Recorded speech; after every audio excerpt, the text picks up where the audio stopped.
Justice साहब, कितना आज मायने खेज था ऐसे चीफ जस्टिस का हल्फ उठाना जिन्होंने बड़ी जुर्रत से, बहादुरी से उनके खिलाफ जो रेफरेंस दायर किया गया, जिस सदर ने किया, उन्होंने रेफरेंस भेजा था आरिफ अलवी साहब ने, उन्हीं ने आज हल्फ लिया।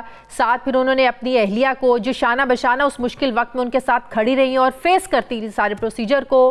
क्या आपको लगता है कि ये चैलेंजेस, सबसे बड़ा चैलेंज जो अदलिया की तकसीम का हमने देखा पिछले 16 महीनों में, ये ख़त्म करने में कामयाब हो पाएंगे?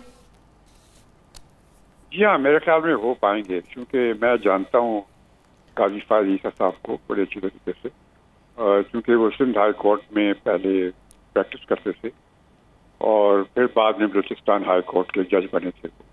लेकिन सारी जिंदगी उन्होंने कराची में गुजारी थी और सिंध हाई कोर्ट में वो कानून को समझते हैं और सही बात करते हैं और ऑनेस्ट स्ट्रेट फॉरवर्ड आदमी हैं और कोई किसी किस्म की कोई ऐसी चीज नहीं करते जिससे कि किसी को तशवीश पैदा हो। ये की बात है। ये अलग बात है कि वो बड़े सख्त हैं अपने मिजाज के, यानी जो कानून की चीज है उसको कानून की नजर में देखेंगे और किसी की बात नहीं, ऐसी नजर से नहीं देखेंगे कि जिन्होंने उनके खिलाफ रेफरेंस फाइल किया।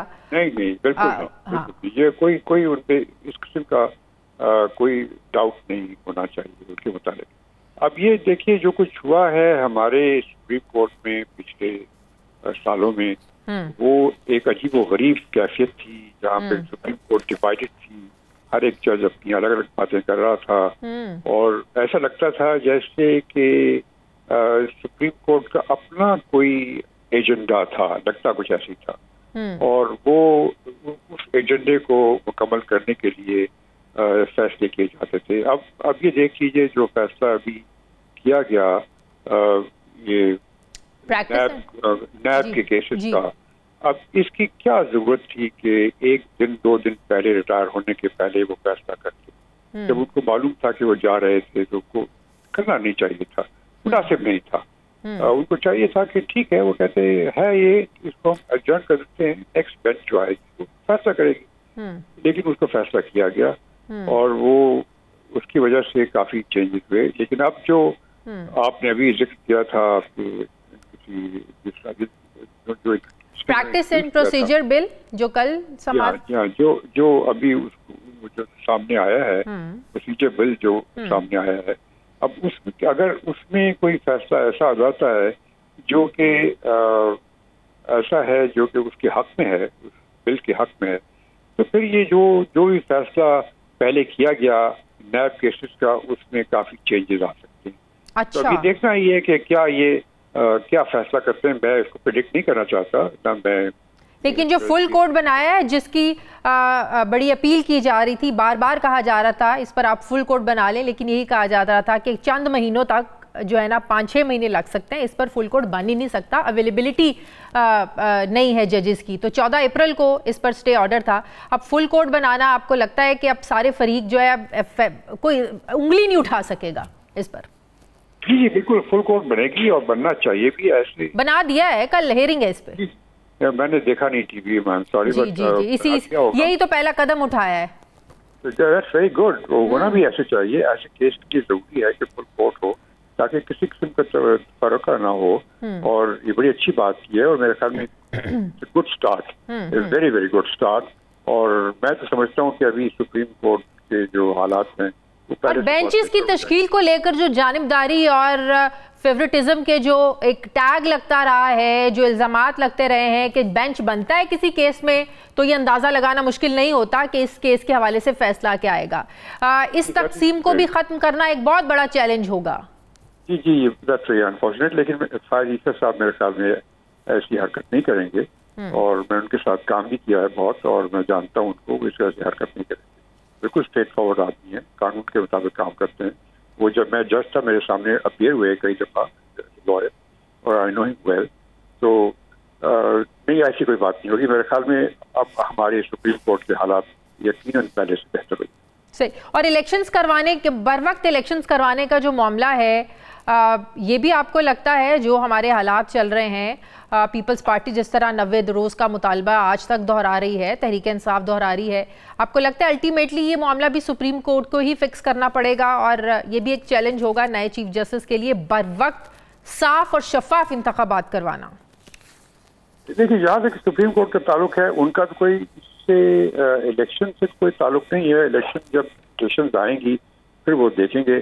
اب جو پریزیڈنٹ صاحب نے جو آرڈر پاس کر دیا تھا کہ الیکشن جو ہے وہ 6 نومبر کو ہونے چاہیے، اس پہ تو چیف الیکشن کمشنر کا جواب یہ تھا کہ انہوں نے کوئی جواب دینے سے انکار کر دیا، بلکہ اور الیکشن تو اب اسی وقت ہوں گے جب کہ چیف الیکشن کمشنر ڈیسائیڈ کرے گا.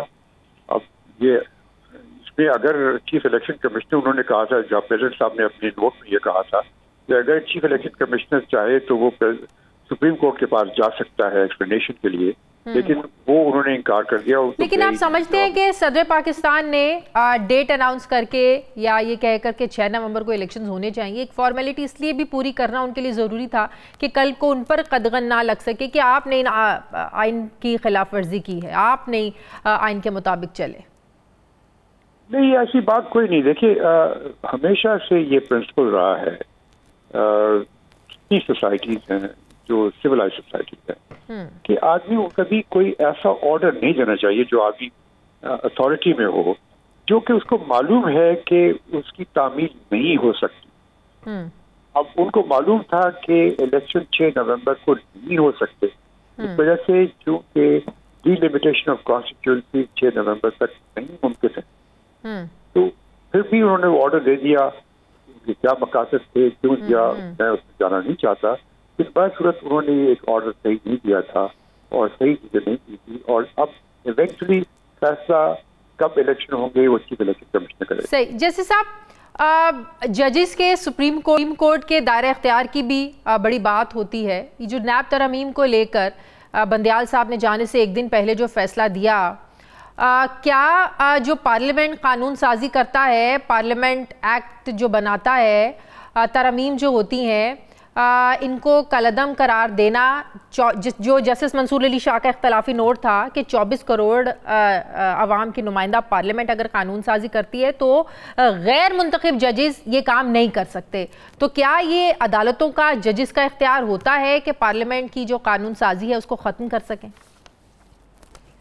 کر سکتی ہے، پروویژن ہے کانسٹیٹیوشن میں، لیکن وہ اس صورت میں کہ اگر کوئی بل ایسا ہوتا ہے یا ایسا قانون پاس کرتی ہے پارلیمنٹ جو کہ ہیومن رائٹس، فنڈامنٹل رائٹس کے خلاف ہوتا ہے یا پھر یا کانفلکٹ آف انٹرسٹ پر مبنی ہو، جی وہ الگ چیز ہے، اس پہ اتنا امپورٹنٹ نہیں ہوتی.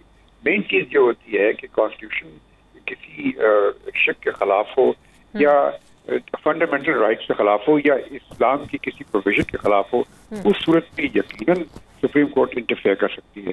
لیکن ہر صورت پارلیمنٹ کو پورا حق ہوتا ہے کہ وہ کسی قسم کا قانون بنا دے. یہاں تک کہ آپ اگر دیکھیں برٹش پارلیمنٹ میں تو یہ کہا جاتا ہے کہ اگر برٹش پارلیمنٹ کسی مرد کو عورت ڈکلیئر کر دے تو قانون بنا دے تو وہ ایکسیپٹ ہوگا، اگر کسی عورت کو مرد ڈکلیئر کر دے وہ بھی ایکسیپٹ ہوگا.